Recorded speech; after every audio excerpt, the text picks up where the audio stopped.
हो गई हैं, लेकिन ये तैयारी हो क्यों रही है? क्या कोई खास आने वाला है? हाँ, हमारी कंपनी के बॉस की बेटी जानवी जी आ रही हैं। अब से वही इस पूरी कंपनी को हैंडल करेंगी। अरे, लगता है वो आ गई। कंपनी के सारे लोग अपनी न्यू बॉस जानवी का स्वागत करते हैं।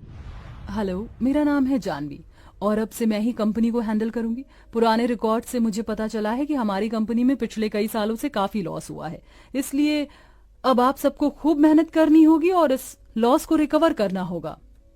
जानवी की बात सुनकर जहां सारे स्टाफ के लोग तालियां बजाते हैं, वहीं स्टाफ में काम कर रहे रोहन और शरद का मुंह बन जाता है। अरे, जानवी को मारने का प्लान बनाते हैं। राजीव उनके केबिन के बाहर की सफाई कर रहा होता है, जिसके चलते वो शरद और रोहन की सारी बातें सुन लेता है और भागता हुआ सीधा जानवी के केबिन में जा पहुंचता है। तुम इस तरह बिना परमिशन के मेरे केबिन में कैसे आए?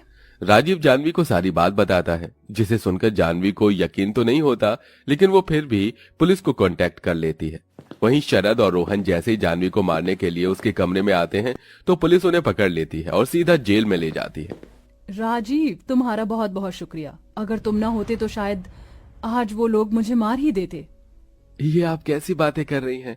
इस कंपनी का मैंने नमक खाया है और मैं अपने जीते जी इस कंपनी में कभी कुछ गलत नहीं होने दूंगा।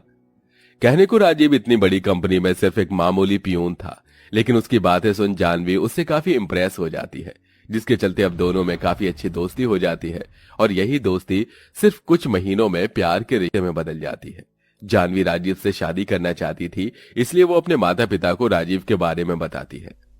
जानवी, तुम्हारा दिमाग तो नहीं खराब हो गया? इतनी बड़ी कंपनी की बॉस होकर तुम एक पियून से शादी करना चाहती हो? लोग क्या कहेंगे?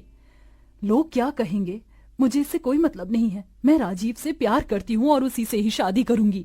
ठीक है, अगर यही तुम्हारा आखिरी फैसला है तो हमारा फैसला भी सुन लो। अगर तुम उस गरीब से रिश्ता जोड़ोगी तो तुम्हें हमसे सारे रिश्ते नाते खत्म करने होंगे। जानवी राजीव से बहुत प्यार करती थी, इसलिए वो अपने माँ बाप से सारे रिश्ते तोड़ देती है। वहीं मुकेश जानवी के सारे क्रेडिट कार्ड को भी ब्लॉक कर देता है, साथ ही साथ राजीव को भी कंपनी से निकाल देता है। जिसके बाद राजीव और जानवी मंदिर में शादी कर लेते हैं। शादी के बाद राजीव के माता पिता और बहन जानवी का घर में गृह प्रवेश करते हैं। क्या हुआ बहू, क्या देख रही है? ऐसे यही ना कि तेरा ससुराल इतना छोटा क्यों है? नहीं माँ जी, ऐसा नहीं है। घर तो रिश्ते और प्यार से बनता है। बड़ा घर होकर भी अगर उसमें प्यार और रिश्ते ना हो तो ऐसे घर का क्या फायदा? जानवी की बात सुन ससुराल वाले काफी खुश होते हैं, जिसके बाद जानवी की नंद उसे उसके कमरे में लेकर जाती है। जानवी को हमेशा से ही एसी में रहने की आदत थी, लेकिन उसके ससुराल में एक पंखा भी नहीं था, जिसके चलते रात भर जानवी गर्मी से परेशान होती रहती है। क्या हुआ जानवी, तुम अभी तक सोई नहीं? वो नई जगह है ना, इसलिए नींद नहीं आ रही। मैं जानता हूँ तुम्हें एसी में रहने की आदत है, और यहाँ तो एक पंखा भी नहीं है। जानवी, मुझे माफ कर देना, मेरी वजह से तुम ठीक से सो भी नहीं पा रही हो। आप ऐसा क्यों बोल रहे हैं? धीरे धीरे मुझे इन सब की आदत हो जाएगी। आप ज्यादा परेशान मत हो। जानवी को गर्मी से इतना परेशान होता देख राजीव से देखा नहीं जाता, जिसके बाद राजीव रात भर जागकर जानवी को हाथ वाले पंखे से हवा करता रहता है, जिससे जानवी आराम से सो जाती है। सुबह होने के बाद जानवी उठकर तैयार होती है और अपनी पहली रसोई की रस्म के लिए जाती है। ये क्या, यहाँ तो ना ही गैस है और ना ही आटा। अब मैं क्या करूं? इनसे मैं क्या ही बनाऊं? जानवी काफी देर तक सोचती है कि तभी उसे आइडिया आता है और वो जल्दी से टमाटर की चटनी और गर्मा गर्म रोटी बनाकर तैयार कर देती है। जानवी के हाथ का खाना घर में सभी को काफी पसंद आता है।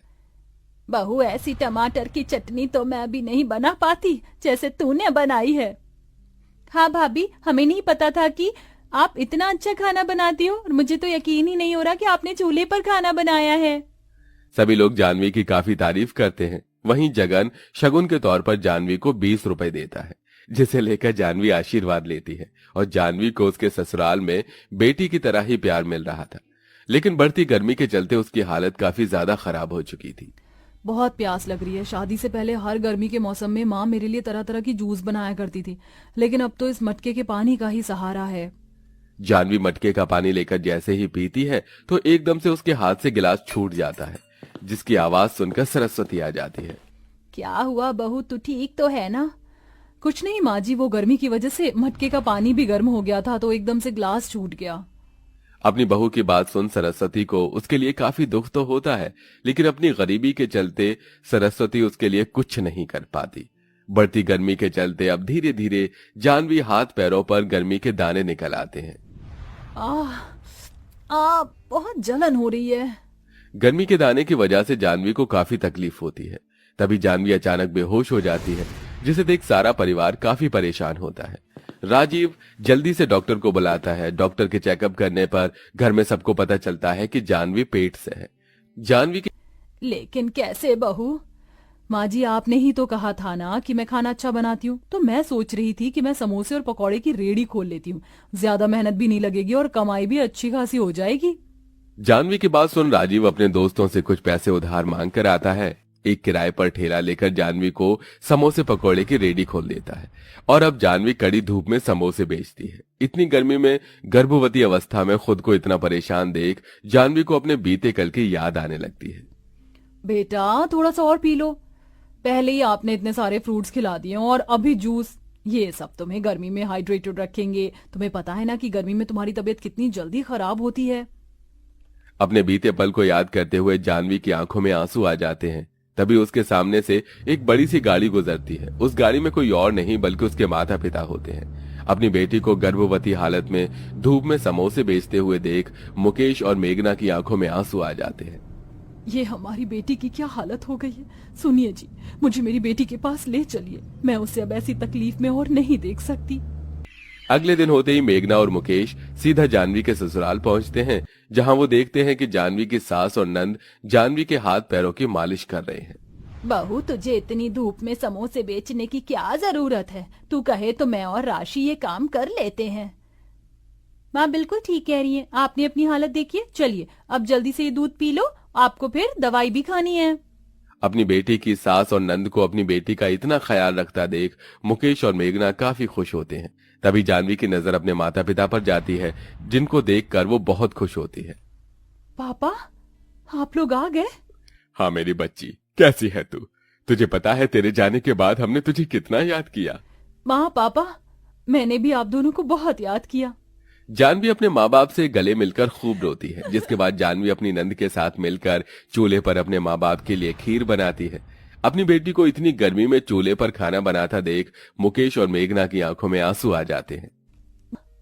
हाँ बेटा, हमने तुम लोगों को माफ कर दिया। हम सोच भी नहीं सकते थे कि हमारी फूल सी बेटी कभी इतनी जिम्मेदारियां भी उठा पाएगी। हमें तो खुशी है कि इसे शादी ने तुम्हें कितना जिम्मेदार और समझदार बना दिया है। मुकेश और मेघना की बात सुन जानवी बहुत ज्यादा खुश होती है। अब मुकेश राजीव को अपनी कंपनी में एक अच्छी पोस्ट पर रख लेता है और उनके घर जरूरत की सभी चीजें, पंखा, एसी भी लगवा देता है, जिससे अब धीरे धीरे उनके घर के